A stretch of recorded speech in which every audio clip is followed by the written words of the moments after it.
Estaba en Paraguay el presidente José Antonio Kast elogiando el modelo de bajos impuestos de ese país, de alguna manera como referencia a Chile, ¿no? En medio de la discusión sobre la mega reforma, cuando se conoció que la economía chilena se había contraído por quinto mes consecutivo. IMASEC de mayo, el indicador mensual que mide la actividad económica, que cayó 0,9%, es decir, menos 0,9%. En Asunción estaba el presidente, reconoció que Chile pasa por un momento complejo y que nos dimos cuenta tarde de que teníamos una enfermedad económica. No dijo heredamos, dijo nos dimos cuenta tarde. Una diferencia que importa. Porque lo que muestra las cifras de ayer no es solo un problema puntual con la minería, que es la que definitivamente contribuye mucho al desplome del indicador mensual, sino que más bien hay que decir que es un cuadro clínico de una economía que lleva años acumulando muchas debilidades y que ahora, con 5 meses seguidos de caída, muestra síntomas que ya no se pueden tapar con, digamos, un mero comunicado del Banco Central, ¿no? Nosotros comentamos ayer el desempleo que se conoció el día martes, que fue de 9,4%, el más alto en 5 años, 41 meses consecutivos sobre el 8%, y ahora fue el IMASEC. La última vez que Chile tuvo 5 meses de actividad negativa fue en 2009, durante la crisis financiera mundial. Antes de eso, el año 99, con la crisis asiática. Cada vez que pasó algo así, el país estaba enfrentando las consecuencias de un cataclismo económico más bien global, ¿no? Pero este 2026 no hay un cataclismo global que lo explique.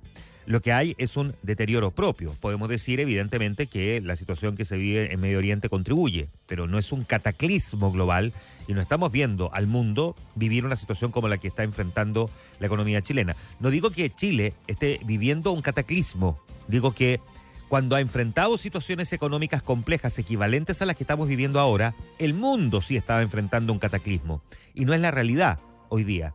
La guerra en Medio Oriente ha sido de impacto, pero no comparativa ni a la crisis subprime del 2009, ni tampoco a la crisis asiática del año 99.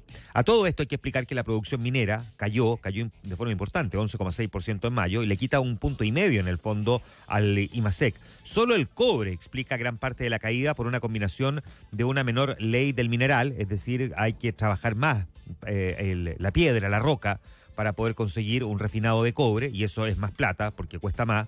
Y por otro lado, hay una base de comparación muy exigente contra un 2025 que fue excepcionalmente bueno en materia de producción minera. La industria manufacturera también, porque esto no es solo ojo la minería, la industria manufacturera tuvo un retroceso de 1,7%. El índice de producción industrial, que es el que mide el INE, cayó en mayo 7,5%, es la peor baja en 9 años, lleva 8 meses consecutivos también de retroceso, el índice de producción industrial. Sin la minería, la economía creció 0,7% en 12 meses, pero en la medición desestacionalizada, que es la que mejor refleja la tendencia real, el IMASEC no minero cayó 0,3% respecto de abril. O sea, la debilidad no es solo el cobre. Lo que estoy tratando de explicar es que aquí hay un efecto contagio, por decirlo de alguna forma. Y lo que sostiene la actividad hoy día es fundamentalmente el consumo. El comercio creció 0,8%, fundamentalmente el retail, la venta de autos. Los servicios subieron 1%, fundamentalmente por la educación y también por la salud. Y esto es bien interesante, porque decía ayer Bernardita Silva, la gerenta de estudios de la Cámara Nacional de Comercio, que estas actividades difícilmente pueden sostener por sí solas el crecimiento del país. Tiene mucha razón, ¿no? El consumo amortigua una caída, pero no la revierte. En un país del tamaño de nuestra economía, con la cantidad de habitantes que tiene, no se logra sostener solo por consumo interno. Eso lo puedes conseguir Estados Unidos, China está mutando hace ya un tiempo al consumo interno, pero el caso chileno no. Y sin inversión no hay motor de largo plazo.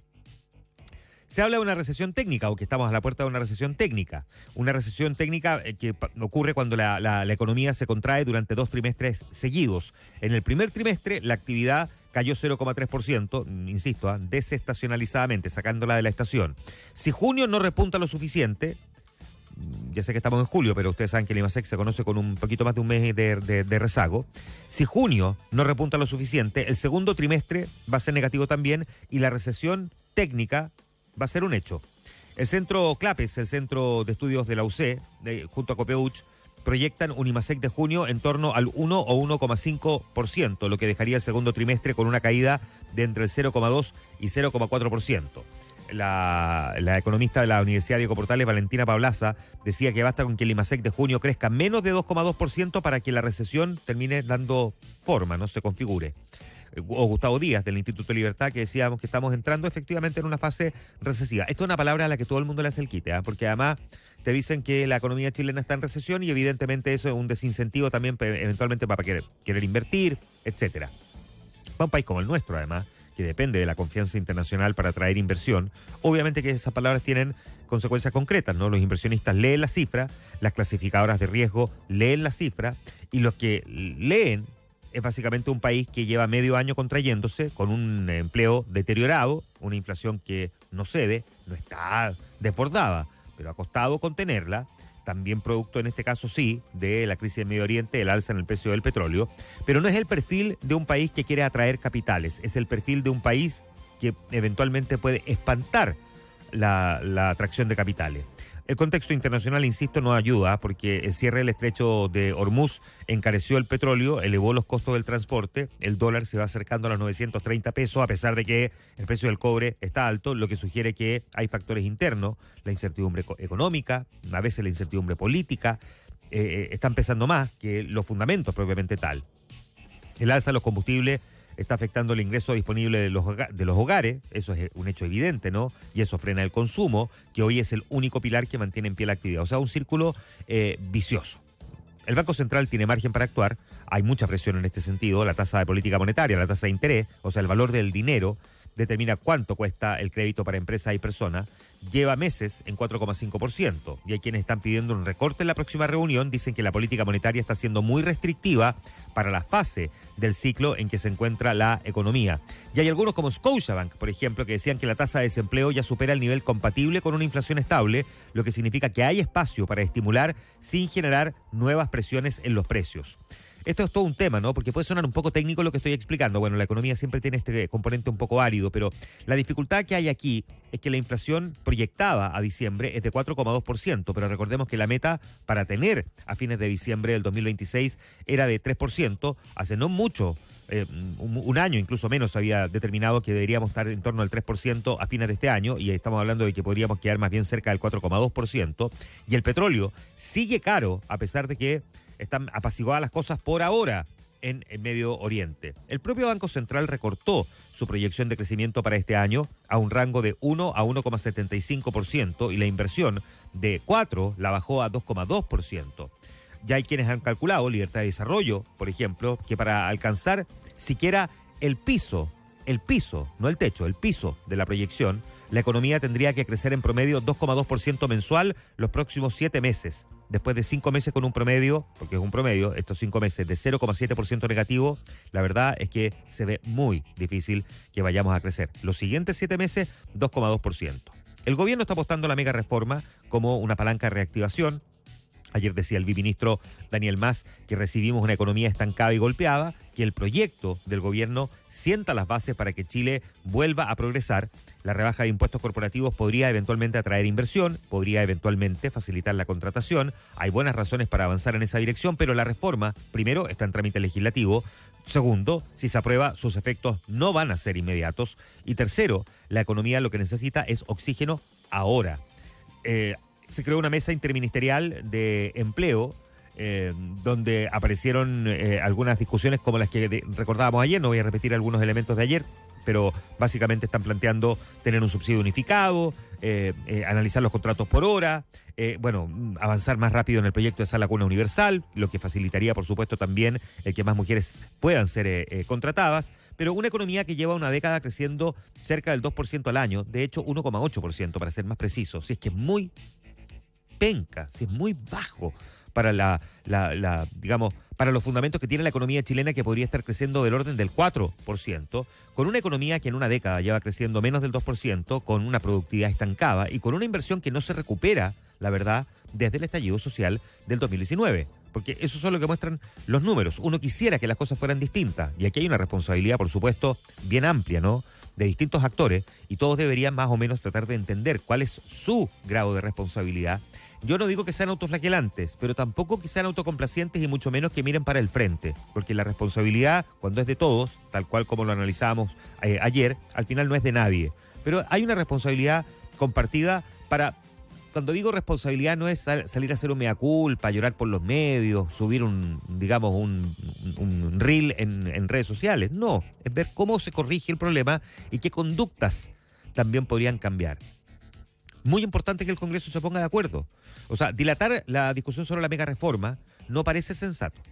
O sea, o se ponen de acuerdo o no se ponen de acuerdo. Todos tienen que ceder. Cuando digo todos tienen que ceder, es que la oposición no puede parapetarse en una posición de negativa absoluta y el gobierno tiene evidentemente que ceder y hasta ahora no hemos visto al ministro de Hacienda ceder, salvo en una negociación que tuvo con el Partido de la Gente. Hay una responsabilidad política.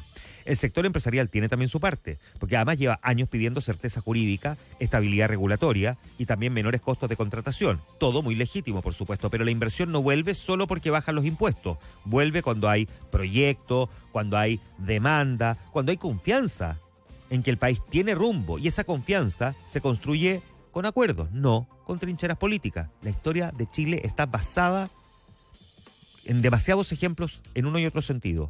Cuando hay trincheras políticas, sacamos lo peor de nosotros y terminamos de la peor manera. Cuando hay acuerdos, el país avanza, como lo hizo, por ejemplo, virtuosamente en la década de los 90. Esa tan vilipendiada política de los acuerdos, y miren cómo quedó Chile después de esa política de los acuerdos, en unos niveles extraordinarios. Proyectábamos a comienzo de siglo que el 2030 podíamos ser el equivalente a Portugal. Y miren, sin embargo, dónde estamos ahora. Mientras la coalición de gobierno, además, sigue peleando consigo misma por distintos temas y la oposición cuestionando cada medida sin ofrecer alternativas reales, concretas, solamente como poniéndole palos a la rueda de la bicicleta al gobierno, porque esa es la sensación que queda, vamos a seguir sin una agenda de crecimiento que sobreviva al próximo cambio de gobierno. Ahora, hay razones para no rendirse. El precio del cobre está a niveles históricamente altos. Está impulsado por la transición energética, por la demanda en tecnologías verdes. Y el efecto base que castigó la minería en los últimos meses debería suavizarse a partir de junio, porque la producción del año pasado va a dejar de ser la vara de comparación, porque uno se compara con el mismo mes del año anterior, ¿no? Y aquí esto se empieza a suavizar a partir de los siguientes meses, si miramos cómo fueron los meses, los mismos meses que nos quedan de este año, pero comparativamente a los meses del año anterior. Chile, además, tiene acuerdos comerciales con más de 60 países. Tiene un banco central que es creíble, autónomo. Tiene instituciones que, con todos sus defectos, funcionan bastante bien. Y para el próximo año el propio Banco Central proyecta un crecimiento que podría incluso alcanzar hasta el 3%. Pero esa recuperación no va a llegar sola. Requiere que el Banco Central evalúe si es el momento de bajar la tasa. No digo que tienen que bajar la tasa, no digo que tampoco no lo esté evaluando, pero visto lo que expertos están planteando, hay que probablemente afinar un poco la sintonía respecto de lo que otros actores están pidiendo. Que el gobierno acelere los permisos de inversión, destrabe los proyectos mineros y energéticos que llevan meses esperando, que el Congreso tramite la mega reforma con seriedad, que no la convierta en moneda de cambio, al final que se resuelva si es que efectivamente se va a lograr avanzar o no se va a lograr avanzar, para que no perdamos el tiempo, ¿no? Que el empresariado apueste por Chile con inversión real, no solo con discursos en seminario, por decirlo de alguna manera, y que la clase política entienda de una vez que una economía que se contrae 5 meses seguidos no es una oportunidad para culpar al otro, es una emergencia que exige ponerse de acuerdo y ser serios. La política tiene un grado de responsabilidad. Si políticos poco serios también cagan una economía, perdón que lo plantee de esa manera. El presidente Kast decía en Paraguay que uno se acuerda de la salud del cuerpo cuando está enfermo. El diagnóstico ya está. Son 5 meses de contracción, 1 millón de desempleados, una inversión a la mitad de lo que se esperaba. La falta, aquí, digamos, es bastante evidente. Ya sabemos lo que está ocurriendo. Lo que falta no es saber qué tiene Chile. Lo que falta es decidirse a aplicar de forma responsable el tratamiento. 7:20 minutos.